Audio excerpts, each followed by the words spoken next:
दोस्तों, आज हमारे समाज में बहुत कुरीतियाँ, बुराइयाँ फैल चुकी हैं। हमारे समाज में अगर हम बचकर नहीं रहते हैं तो चापलूस हमें दोस्तों खा जाएंगे, हमारे परिवार को, धन दौलत को खा जाएंगे। तो दोस्तों, हमें चापलूसों से कैसे बचना है जानते हैं एक कहानी के माध्यम से। सालों पहले एक घने जंगल में कुछ जानवर रहा करते थे। उनमें से एक शेर था और उनकी सेवा में हरदम लोमड़ी, भेड़िया, चीता और चील रहते थे। लोमड़ी को शेर ने अपनी सेक्रेटरी, चीता को अपना अंगरक्षक और भेड़ियों को अपना गृह मंत्री बनाकर रखा था। इनके अलावा चीता दूर दूर की सारी खबरें लाकर शेर को देता था, यानी वो खबरी का काम करता था। इन चारों को भले ही शेर ने अच्छे अच्छे पद पर दे रखे थे, लेकिन दूसरे जानवर इन्हें चापलूस मंडली कहते थे। सबको पता था कि चारों कोई काम करे चाहे ना करे, लेकिन शेर की चापलूसी खूब अच्छे से करते हैं। रोजाना चारों जानवर शेर की बड़ाई में कुछ शब्द कह देते थे, जिससे वह खुश हो जाता था। इन सब के चलते जैसे ही शेर शिकार करता तो अपना पेट भरने तक खाने के बाद जो अपने चारों खास पद पर बैठे जानवरों को बाकी का हिस्सा दे देता था। इसी तरह लोमड़ी, भेड़िया, चीता और चील की जिंदगी बड़े आराम से कट रही थी। एक दिन खबरी चील ने अपने चापलूस दोस्तों को आकर बताया कि काफी देर से सड़क के पास में ही एक ऊंट बैठा हुआ है। भेड़िया ने सुनते ही पूछा कि क्या वह अपने काफिले वालों से बिछड़ गया है।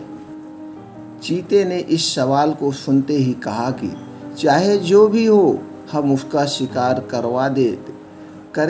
करना ही चाहते हैं शेर से। उसके बाद कई दिनों तक आराम से उसे खाएंगे। इस बात को सहमति देते हुए लोमड़ी ने कहा, ठीक है, मैं जाकर राजा से यह बात करती हूँ। इतना कहकर सीधे लोमड़ी शेर के पास पहुंची और बड़े ही प्रेम से बोली, महाराज, हमारा दूत खबर लेकर आया है कि एक ऊंट हमारे इलाके में आकर सड़क के किनारे में बैठा हुआ है। मुझे किसी ने बताया था कि मनुष्य जिन जानवरों को पालते हैं उनका स्वाद काफ़ी अच्छा होता है, एकदम राजाओं के खाने के लायक। अगर आप कहें तो मैं यह ऐलान करवा दूं कि वह ऊंट आपका शिकार है।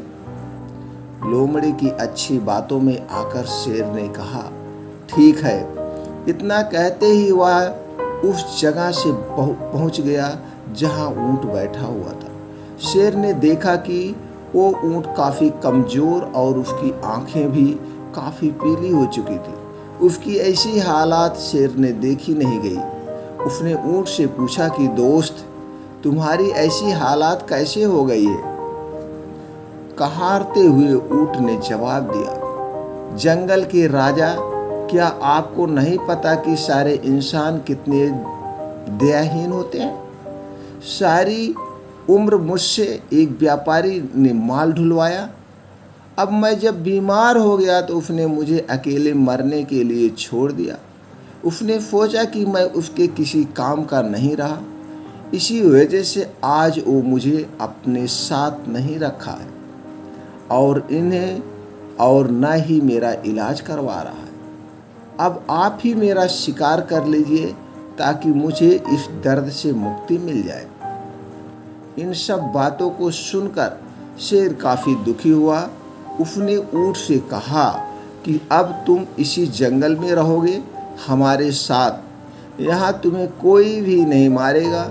मैं ऐलान कर देता हूँ कि तुम्हारा शिकार कोई जानवर नहीं करेगा।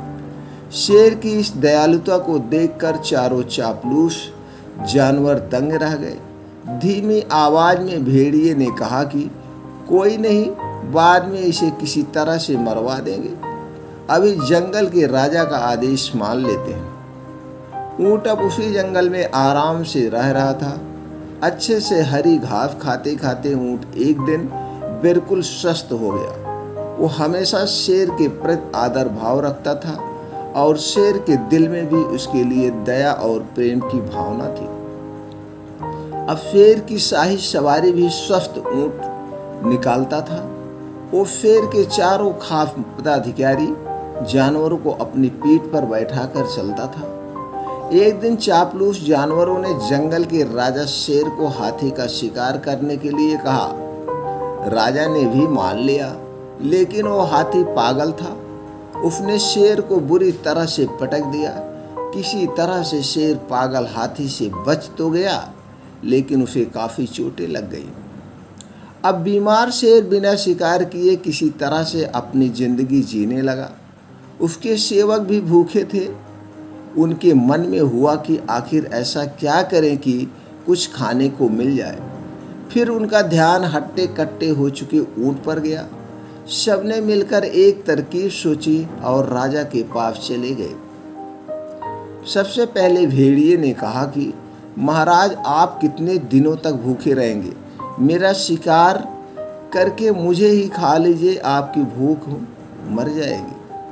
फिर चील कहने लगे कि राजा साहब, भेड़िए का मांस खाने लायक नहीं होता है, आप मुझे खा लीजिए।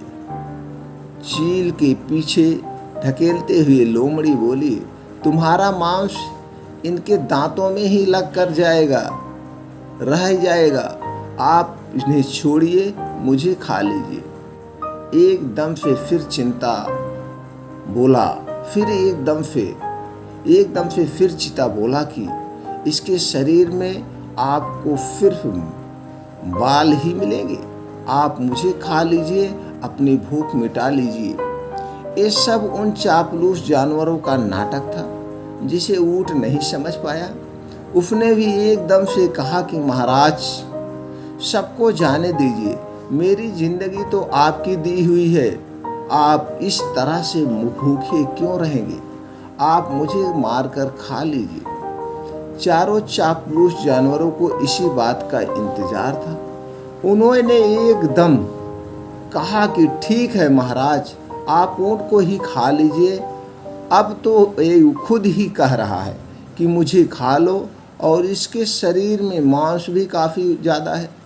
अगर आपकी तबीयत ठीक नहीं लग रही है तो इसका शिकार हम कर देते हैं। इतना कहते ही चीते और भेड़िए ने मिलकर एक साथ ऊंट पर हमला कर दिया। कुछ ही देर में ऊंट की मौत हो गई। दोस्तों, इस कहानी से हमें क्या सीख मिलती है? अपने आसपास चापलूस लोगों को नहीं रखना चाहिए, वह हमेशा अपने फ़ायदे की ही सोचते हैं। दोस्तों, ये कहानी आपको कैसी लगी? कमेंट सेक्शन में हमें ज़रूर बताएं। फिर मिलते हैं ऐसी ही और ज्ञानवर्धक कहानी के साथ।